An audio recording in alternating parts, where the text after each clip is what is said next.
Welcome, Facebook friends and family, to this week's Bible Topics discussion. Today, we're talking about the fruit of the Spirit. The Spirit mentioned here is, of course, the Holy Spirit.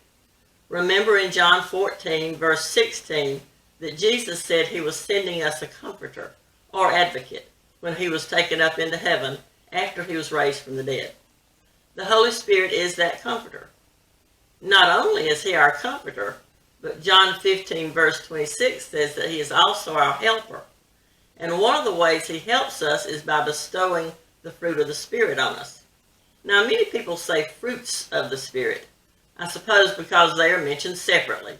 But as a born-again Christian, we need to have all 9 of these traits. So technically, they're a package deal. They are known as the fruit of the Spirit because they are what is produced in us after we receive salvation through Jesus Christ's death and resurrection.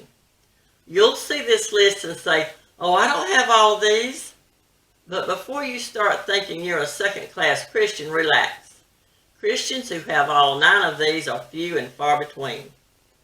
Ask the Holy Spirit to help you with the ones you're lacking in. The fruit of the Spirit is listed in Galatians 5, verse 22. They are love, joy, peace, patience, kindness, goodness, faithfulness, gentleness, and self-control. That's a lot to live up to, isn't it?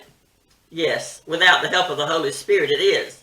But if you turn all aspects of your life over to him and ask him for help, he'll bless you with help in these areas. I know people say, I don't know if that person is a Christian.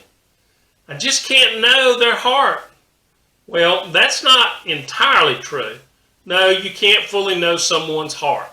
But in Matthew 7, verse 16, Jesus said, we would know his disciples by their fruit.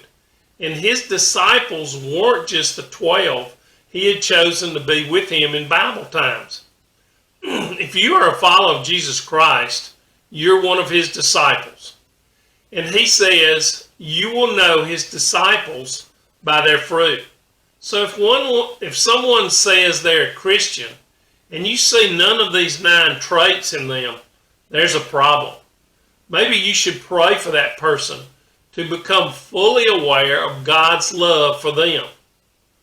I know that self-control was one of the fruit that was the hardest for me to allow the Holy Spirit to deal with. I also know a lot of men seem to have this problem. However, when I allowed the Holy Spirit to help me, he changed my rage and anger into self-control and made me a better husband, father, and friend. Living the Christian life involves a growth process. Just as an apple tree is not fully grown and producing apples the day that you plant it, so it's true that a person doesn't become a Christian and have all knowledge of the Christian life that day. It's a process, a learning process, a growing process, a strengthening process. You may know a wonderful person that you love and respect who has been saved for 60 years. If you ask them about the fruit of the Spirit in their life, they'll probably say something like, oh, when I was a new Christian, I wasn't very loving. I wasn't very joyful. I didn't have peace all the time. I was not a patient person. I wasn't always kind or good. I wasn't faithful. I wasn't gentle. I didn't have self-control in some areas. You may think this person is all these things, but it's taken 60 years of growing to become the person you know them to be now. Possessing the fruit of the Spirit is a lifetime process. Don't be discouraged if you're not all these 9 things now. You can't be all at once, but you can constantly grow in each of them with God's help and guidance. And as you read and study the Bible, you'll begin to notice growth. And that person that's been saved for 60 years will tell you that they're still learning and growing. It doesn't stop until you do. Well, that's it for today's Bible Topics discussion.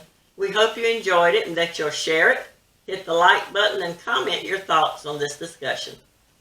See you next week. Be blessed.